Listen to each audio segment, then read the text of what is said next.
To the Free State, where the university has agreed to reinstate provisional registration for students who are struggling financially. That decision comes after a meeting between the university and the SRC. Hundreds of students were evicted from the Nqobile campus following violent protests over that decision. That provision is meant to help those who rely on the National Student Financial Aid Scheme. Newzroom Afrika's Nqobile Madlala joins us live with an update. Nqobile, I imagine for student officials, the SRC, for students themselves, it's frustrating in a way that the university has now come to this decision, because all of this could have been avoided if the various parties came to the table in the first place. Indeed, Michelle, and in fact, they've been arguing that over time, that it could have been a conversation that they could have had together and came to terms with it, and then eventually went to the students. All of this could have been stopped. And you'll remember that yesterday we saw some of the students having had to go to churches, having had to go all around this area to try and get a space where they could sleep in whilst they wait for them to be able to go back to campus. Unfortunately for that Nqobile campus, they're not going to be starting any classes anytime soon.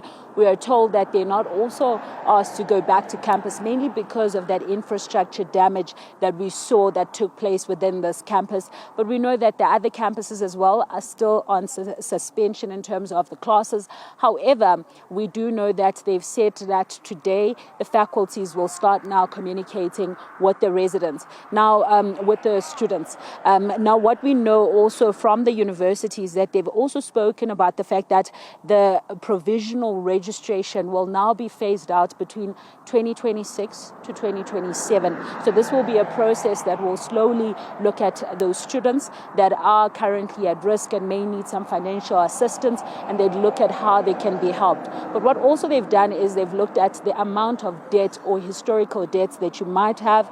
In the beginning, they'd said that only a person who has 30 and below can register, provisionally register.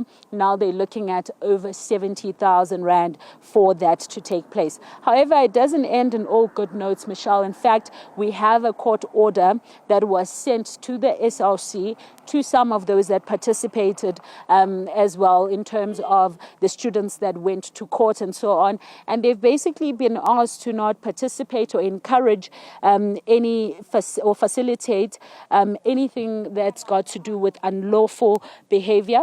We know that also they've spoken about that they're not allowed to disrupt or interfere with online virtual classes. Now, you remember that when the university stops the classes, they went on to online to be able to continue those classes. And then they've spoken about obstructing, blocking, or interfering with the vehicles that are going into the university. So that court order that was granted yesterday has been given to some of these members, and they've been told that if they do not adhere to this, they will be expelled from school. So that conversation between the university and the SRC that took hours yesterday to finish has basically culminated to this. But in the bigger, for now, for the Nqobile University campus, it's just hard for these students because they can't go back, even though they're very concerned about exams. And the university has made it clear that because of what has taken place, there's also processes that must take place. And I'd assume at this point, Michelle, it means insurance, it means also the investigation in terms of what took place here and how the infrastructure was broken. Certainly, Nqobile, let's continue to track that story. And it is devastating to look at the kind of damage that was done to that campus. Let's hope that communication is the first port of call going forward.